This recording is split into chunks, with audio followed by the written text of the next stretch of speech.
भारत में सदा से हमारा इस धारणा में विश्वास रहा है कि सारा संसार एक परिवार है। अनेकानेक प्रयत्नों और कष्टों के बाद संयुक्त राष्ट्र के रूप में इस स्वप्न के अब साकार होने की संभावना है।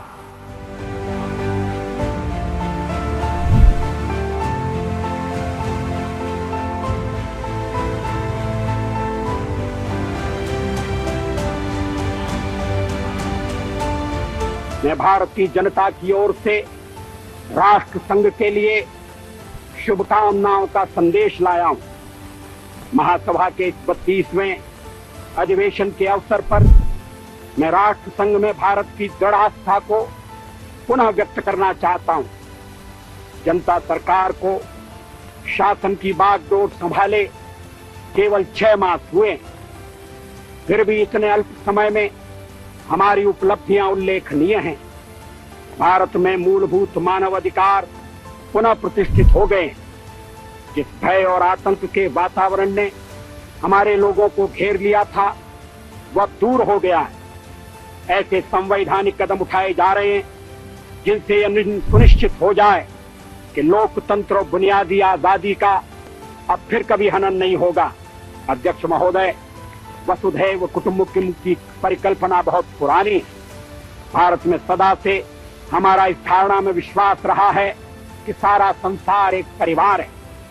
अनेकानेक प्रयत्नों और कष्टों के बाद संयुक्त राष्ट्र के रूप में इस स्वप्न के अब साकार होने की संभावना है।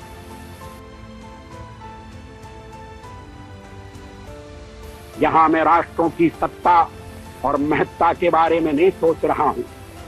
आम आदमी की प्रतिष्ठा और प्रगति मेरे लिए कहीं अधिक महत्व रखती है।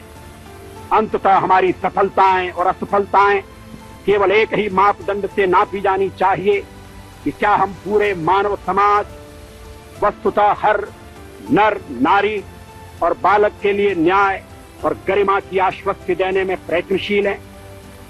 अफ्रीका में चुनौती स्पष्ट है। प्रश्न यह है कि किसी जनता को स्वतंत्रता और सम्मान के साथ रहने का अनपरणीय अधिकार है या रंग भेद में विश्वास रखने वाला अल्पमत किसी विशाल बहुमत पर हमेशा न्याय और दमन करता रहेगा।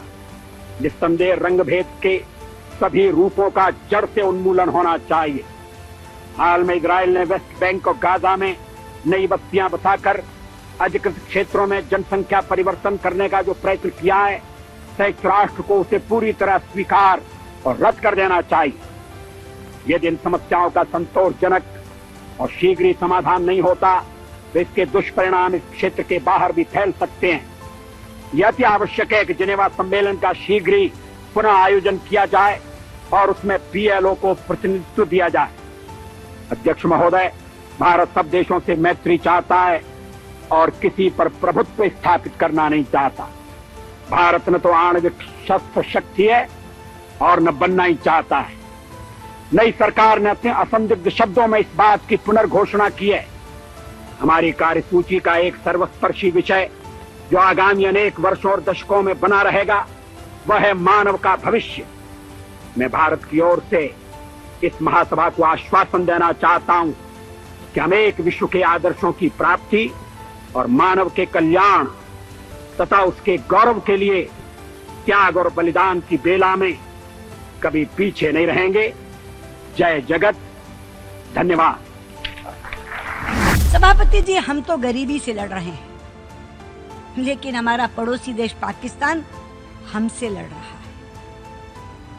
परसों इसी मंच से बोलते हुए पाकिस्तान के वजीर आजम शाहिद खाकान अब्बासी ने भारत पर तरह तरह के इल्जाम लगाए।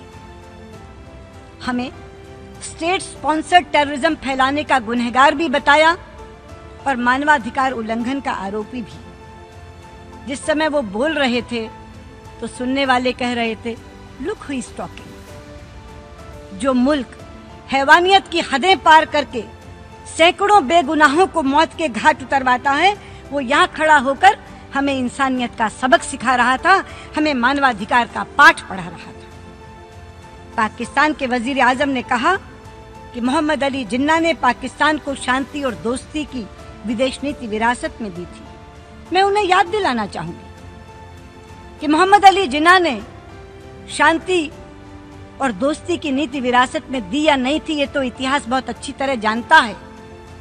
लेकिन ये एक सच्चाई है कि प्रधानमंत्री मोदी ने शांति और दोस्ती की नीयत जरूर दिखाई थी। उन्होंने सारी रुकावटों को पार करते हुए दोस्ती का हाथ आगे बढ़ाया, किंतु कहानी बदरंग किसने की, अब्बासी साहब इसका जवाब आपको देना है, मुझे नहीं। वो यहाँ खड़े होकर संयुक्त राष्ट्र के पुराने प्रस्तावों की बात भी कर रहे थे, पर क्या उन्हें याद नहीं कि शिमला समझौते और लाहौर डिक्लेरेशन के अंतर्गत हम दोनों देशों ने यह निर्णय किया है कि हम आपसी मसलों को इकट्ठे बैठ करके हल करेंगे, किसी तीसरे की मध्यस्थता स्वीकार नहीं करेंगे। सभापति जी, सच्चाई तो यह कि पाकिस्तान के सियासतदानों को याद तो सब कुछ है, लेकिन अपनी सुविधा के कारण वो उसे भूल जाने का नाटक करते हैं। पाकिस्तान के वजीर आजम ने कॉम्प्रिहेंसिव डायलॉग की बात भी की। मैं उन्हें याद दिला दूं कि 9 दिसंबर 2015 को हार्ट ऑफ एशिया के सम्मेलन के लिए जब मैं इस्लामाबाद गई थी, तो उनके नेता और उस समय के वजीर आजम नवाज शरीफ की सरपरस्ती में नए सिरे से डायलॉग शुरू करने का फैसला हुआ था और उसे नया नाम भी दिया गया था। नाम था कॉम्प्रिहेंसिव बायलैटरल डायलॉग। बायलैटरल शब्द सोच समझ कर डाला गया था ताकि कोई संदेह, कोई शक शुबा, कोई डाउट रह ही ना जाए और यह निश्चित हो जाए कि बातचीत केवल दोनों देशों के बीच में होनी है, किसी तीसरे की मदद लेकर नहीं। लेकिन वो सिलसिला आगे क्यों नहीं बढ़ा, इसके लिए भी अब्बासी साहब जवाबदेह आप हैं, मैं नहीं। सभापति जी, आज इस मंच से मैं पाकिस्तान के सियासतदानों से एक सवाल पूछना चाहती हूँ कि क्या कभी आपने इकट्ठे बैठकर ये सोचा है कि भारत और पाकिस्तान साथ साथ आजाद हुए थे, लेकिन आज भारत की पहचान दुनिया भर में एक आईटी के सुपर पावर के रूप में बनी है और पाकिस्तान की पहचान एक दहशतगर्द मुल्क, एक आतंकवादी देश के रूप में बनी है। इसकी क्या वजह है, कभी सोचा है आपने? एक ही वजह है कि भारत ने पाकिस्तान के द्वारा दी गई आतंकवाद की चुनौतियों का सामना करते हुए भी अपने घरेलू विकास को कभी थमने नहीं दिया, जिसे मदर ऑफ डेमोक्रेसी का गौरव हासिल है।